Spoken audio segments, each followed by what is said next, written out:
पंच क्लेश क्या हैं? अविद्या, अस्मिता, राग, द्वेषाभिनिवेशा, पंच क्लेशा। योग में सफलता प्राप्त करने के लिए जब हम योग के मार्ग पर चलना प्रारंभ कर देते हैं तो रास्ते में कई बाधाएं आती हैं। उनमें से एक बाधा क्लेश के नाम से जानी जाती है। और क्लेश 5 प्रकार के होते हैं। दूसरी बाधाएं भी हैं। क्लेश के अलावा कर्म के साथ हमारा नाता, कर्म के परिणाम का, कर्म के जो फल है उसमें हमारा राग होना, ये बहुत सारे चीज़ें हैं जो बाधा के रूप में आपके समक्ष आकर के उपस्थित हो जाती हैं। पंच क्लेश उनमें से एक है। और ये पंच मीन्स 5, और क्लेश मीन्स ऑब्स्टिकल्स। ओके, तो ये जो पंच क्लेश हैं, ये इनके नाम इस प्रकार से हैं। पहला अविद्या, दूसरा अस्मिता, तीसरा राग, चौथा द्वेष, और 5वां भय या अभिनिवेश।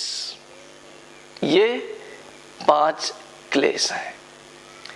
अब हमको ये समझना है, हम ये समझने का प्रयास करें कि ये 5 क्लेश हैं क्या। और पहला है अविद्या। अविद्या का अर्थ है इग्नोरेंस। जो चीज नहीं है उसका एहसास होना अविद्या है।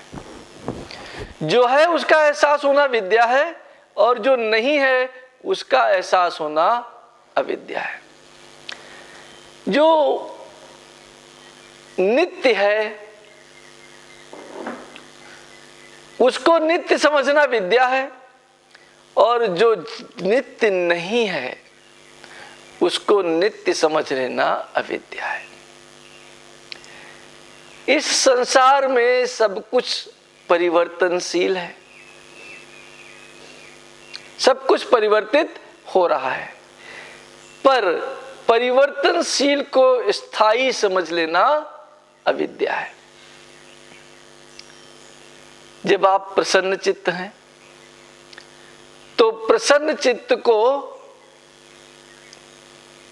प्रसन्न होना और आनंद में रहना 2 अलग अलग चीजें हैं। खुशी होगी तो साथ में गम भी होगा, पर आनंद का कोई विरोधाभास नहीं है। इसलिए हर खुशी को आनंद समझ लेना अविद्या है। स्वयं को शरीर समझ लेना अविद्या है। और फिर जब गुरुजी कहते हैं कि भाई आप शरीर नहीं हैं, आप तो चेतना है, तो हम ये समझने लगते हैं कि हमारे विचार हम हैं, हमारी भावनाएं हम हैं, हमारा मस्तिष्क हम हैं। मस्तिष्क, विचार और भावनाएं परिवर्तनशील हैं, और वो भी आप नहीं हैं। आप तो केवल और केवल शुद्ध चेतना ही है। तो विचार को, भावनाओं को ये मान लेना कि ये मैं हूं, ये अविद्या है। आनंद को ये मान लेना कि है ही नहीं, अविद्या है। खुशी को ये मान लेना कि आनंद है, ये अविद्या है। तो मूल रूप से जो चीज जैसी है वैसी न समझ करके उसे किसी और रूप में समझ लेना अविद्या है। और अविद्या एक क्लेश है जो आपको यौगिक मार्ग में आगे बढ़ने से रोकती है। दूसरा जो है उसे हम अस्मिता कहते हैं, ईगो, अस्मिता। और अस्मिता क्या है? मैं हूं पूर्ण चेतना। मैं क्या हूं? पूर्ण चेतना। पर मैं अपने बुद्धि का उपयोग करता हूं, मैं अपने अनुभवों का उपयोग करता हूं। मैं अनुभव नहीं हूं, मैं बुद्धि नहीं हूं, मैं उनका उपयोग करता हूं। और मन मस्तिष्क के 10 घोड़े हैं जिन्हें हम इंद्रियां कहते हैं। 5 ज्ञानेंद्रिय, 5 कर्मेंद्रिय। तो इन ज्ञानेंद्रियों और कर्मेंद्रियों से इच्छा उत्पन्न होती है। उस इच्छा को, बुद्धि को, मन को, मस्तिष्क को और प्राप्त हुए अनुभवों को स्वयं समझ लेना क्या है? स्वयं समझ लेना अस्मिता है। ठीक है, अहंकार है। और आप देखिए, एक विचार किसी के हृदय में उत्पन्न हुआ और बैठे बैठे उसने उस विचार को आपके समक्ष प्रकट कर दिया। ऐसा कई बार आपके जीवन में हुआ होगा, हम सबके जीवन में हुआ है। प्रकट कर दिया और आपने कहा भाई ऐसा तो नहीं हो सकता, ऐसा बिल्कुल नहीं हो सकता। फिर वो क्या करेगा? तर्क ढूंढेगा और तर्क से अपने विचार को सही साबित करने का प्रयास करेगा। तर्क से नहीं कर पाया तो कुतर्क ढूंढ लेगा और उससे अपने आप को सही करने का प्रयास करेगा। क्यों ऐसा करता है? वो व्यक्ति ऐसा क्यों करता है? क्योंकि वो पराजित होना नहीं चाहता। वो ये स्वीकार करना नहीं चाहता कि ये विचार उचित नहीं है। इसलिए वो तर्क, कुतर्क, वितर्क इस्तेमाल कर अपने आप को सही साबित करने का प्रयास करता है। और ऐसी कौन सी चीज है जो उसे ऐसा करने से रोकती है कि यह गलत है, स्वीकार करने से रोकती है? और वो है अस्मिता, अहम। अहम को चोट लगने के भय से वो तर्क वितर्क कुतर्क करता रहता है। और हमको मैं समझ लेना अहंकार है। उदाहरण के तौर पर मैं घास काट के लाता हूं, फिर मुझे अभिमान हो गया कि मैं घास काट कर लाया हूं। मैं नहीं, वास्तव में तो सभी का सहयोग है, सभी का योगदान है घास काटने में। कैसे? हंसिया से घास काटी, हंसिया आपने बनाई थी। हमारे गुजरात में हंसिया को दातिया कहते हैं। दातिया से घास काटी, दातिया आपने नहीं बनाई थी, वो तो साकरदा में कोई बनाता है। और जो दातिया बनाता है, ओके, आप कहेंगे ठीक है, हम दो लोगों ने मिलकर के घास काटी, उसने जिसने दातिया बनाया और मैंने। पहले तो आप यही नहीं मानेंगे कि दो ने मिलकर के घास या काटी, वो बोलोगे भाई मैंने तो पैसे दे दिए। पैसा तो व्यवहार है, लेकिन अगर उसने बनाया नहीं होता और अगर कोई नहीं बनाता तो क्या आप पैसे से खरीद सकते थे? नहीं खरीद सकते थे। और जिसने ये दातिया बनाई, जिसने ये हंसिया बनाई, उसने लोहा खरीदा था कहीं से, वो लोहा किसी और ने बनाया था। तो जो छोटी सी छोटी चीज भी आप करने जाते हैं तो आप अकेले नहीं कर रहे थे, आप अकेले कुछ कर ही नहीं सकते। हम एक बड़ी जंजीर की एक कड़ी हैं। हमसे पहले बहुत लोगों ने बहुत सारा कार्य किया है और हमारे बाद भी बहुत सारे लोगों ने बहुत सारा कार्य करेंगे। तो मैं इस हम की एक कड़ी है। तो जो कार्य हम कर रहे हैं उसको मैं कर रहा हूं, ऐसा समझ लेना अस्मिता है। जो कार्य हम कर रहे हैं उसको ऐसा समझ लेना कि मैं कर रहा हूं, ये मैं भाव ही अहंकार का भाव है, ये मैं भाव ही अस्मिता का भाव है। यदि आप मैं से हम में परिवर्तित हो जाते हैं तो इसका अर्थ है कि आप में अहम नहीं है, और अगर आप हम में से मैं में आ जाते हैं तो इसका मतलब यह है कि आपके अंदर अहंकार कूट कूट कर भरा हुआ है। तीसरा क्लेश है राग। राग क्या है? हमारे भूतकाल में बड़े अच्छे अनुभव का एक भंडार है, ठीक है, बड़े अच्छे अनुभवों का। हमारी माता ने हमको बहुत सारा प्रेम दिया था, उसका भंडार है। हमारे पिता ने हमको उंगली पकड़ करके चलाया था, उसका भंडार है। शिक्षकों ने शिक्षा दी थी, शिक्षकों ने बिल्कुल अपने पुत्रों के समान हमें पाल पोस करके शिक्षा दी थी। ये जो अच्छी चीजें हमारे जीवन में हैं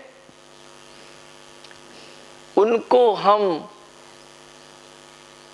अभी इस वक्त दोबारा प्राप्त करना चाहते हैं।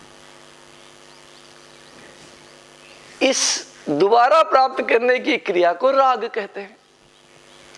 जो भी हमारे जीवन में अच्छा घटित हुआ है, समय तो बदल गया, समय परिवर्तनशील है, वो दोबारा घटित तो होगा नहीं। माता ने लाड़ दुलार से पाला था, अब आप छोटे बच्चे नहीं कि आपको दोबारा लाड़ प्यार से पाला जा सके। विवाह हुआ था, शुरुआत के दिनों में जब विवाह हुआ था तो पत्नी बड़ा ख्याल रखती थी, अब नहीं रखती है, समय परिवर्तित हो गया है। तो समय के साथ न चल करके भूत की उन अच्छाइयों को याद करना, समझना और फिर याद करके समझ करके दुखी होना राग है, अटैचमेंट, ठीक है। दुखी होना राग है। देखिए, घटनाएं तो बड़ी सुंदर हैं, पर हमारा राग भी सुंदर है। हम उनको याद करने का प्रयास कर रहे हैं, इसमें तो कोई बुराई नहीं। पर यह याद करना इस समय जो अब का, आज और अब का समय है, उसमें हमें दुख प्रदान करता है, और इस दुख को राग कहते हैं। अब अगर घटना घटी है और वो अच्छी नहीं है। आपके जीवन में कुछ अच्छी घटनाएं घटी हैं, कुछ बुरी घटनाएं भी घटी हैं। हो सकता है कोई ऐसा भी अध्यापक आपको मिला हो जो 2-4 डंडे रोज लगाता रहा हो। हमारे और आपके समय में डंडे भी मार देते थे। और कुछ कड़वे अनुभव भी हमारे जीवन में गुजरे हुए होते हैं। उन कड़वे अनुभवों के कारण हम उन अनुभवों को अपने जीवन में आज और अब उन्हें पुनः दोहराना नहीं चाहते, पर याद तो करते ही हैं। और याद करते ही हमारे हृदय में एक घृणा सी उत्पन्न हो जाती है उस आदमी के प्रति, उस परिस्थिति के प्रति घृणा सी उत्पन्न हो जाती है। अब जब घृणा उत्पन्न हुई तो ये सुख तो दे नहीं सकता, ये दुख ही देगा। तो भूतकाल की कोई भी चीज चाहे अच्छी रही हो चाहे बुरी रही हो, जब हम आज याद करते हैं तो वो एक प्रकार से हमें दुखी देती है। अच्छी चीज को जब हम याद करते हैं तो वो राग है, और जब बुरी चीज को याद करते हैं तो वो द्वेष है। यही राग और द्वेष में मूल रूप से अंतर है। 5वां क्लेश क्या है? भय, अभिनिवेश। भय क्या है? हमारा मस्तिष्क बढ़िया काम कर रहा है, पढ़ा लिखा भी हूं, आप भी पढ़े लिखे हैं, आपका मस्तिष्क बढ़िया काम कर रहा है। ये भी है कि परिस्थिति कोई भी हो हम उसमें से निकल जाएंगे। फिर भी एक भविष्य के बारे में एक अज्ञात भय हम में विद्यमान है। आवश्यकता नहीं है। और एक कहानी इस प्रकार होता है कि एक परिवार के पास 364 दिनों का भोजन था। साल में दिन 365 थे। अब वो सोचने लगा कि 364 दिन तो खाने के लिए खाना पर्याप्त है। मकई रखी, दाल रखी, गेहूं रखा, पर 364 दिन ही चलेगा, एक दिन नहीं चलेगा। तो बोला भाई एक दिन क्या करें? तो कहा एक दिन भूसा खा लेते हैं। ठीक है, और बाद में आराम से जिएंगे, भूसा आज ही खा लेते हैं। बस पूरे परिवार ने उस दिन भूसा खा लिया, भरपेट भूसा खाया। तबीयत खराब हुई, पूरा परिवार स्वर्गवास को चला गया। 364 दिन का अनाज रखा रह गया। तो मनुष्य क्या करता है? भविष्य के बारे में सोच करके अपने आज को दुखी कर लेता है। 364 दिन हाथ पैर अगर हम चलाते तो एक दिन का भोजन तो कहीं ना कहीं से ले ही आते। ठीक है, लेकिन ये जो भविष्य की चिंता और भविष्य को साधने का जो भय है वो हमारे अंदर बहुत बड़ा है, और ये भय हमें योग मार्ग पर सफलता प्रदान नहीं करने देता, किसी मार्ग पर सफलता प्रदान करने नहीं देता। ये 5 क्लेश जो हैं, यदि हमने अपने जीवन में से निकाले नहीं तो कष्ट तो निश्चित है ही। और अध्यात्म के पथ पर, योग के पथ पर, योग से मेरा मतलब उन योगिक क्रियाओं से है जहां पर एक और एक को जोड़कर एक होता है। उन योगिक क्रियाओं से नहीं है जो हम कसरत के रूप में करते रहते हैं। वो तो आप कर सकते हैं, पर उस उच्च भावना को जहां हम परमात्मा में विलीन हो जाएं, उसे योग कहते हैं। तो ये 5 क्लेश ऐसे हैं जो आपको योग के मार्ग पर, अध्यात्म के मार्ग पर प्रगति होने से रोक लेते हैं। इनका निराकरण, इनका निवारण अत्यंत आवश्यक है यदि हम अपने अध्यात्म के मार्ग पर आगे बढ़ना चाहें। धन्यवाद, आभार।